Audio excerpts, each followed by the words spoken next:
This is what we're going to pour the concrete in, and it will have an X of metal that will be embedded in the concrete.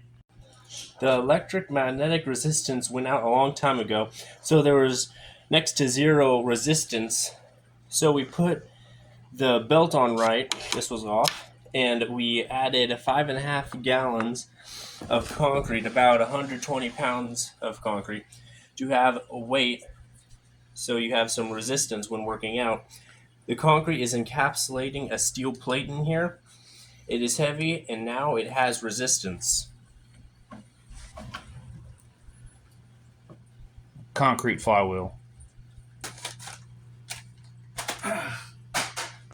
This is the flywheel.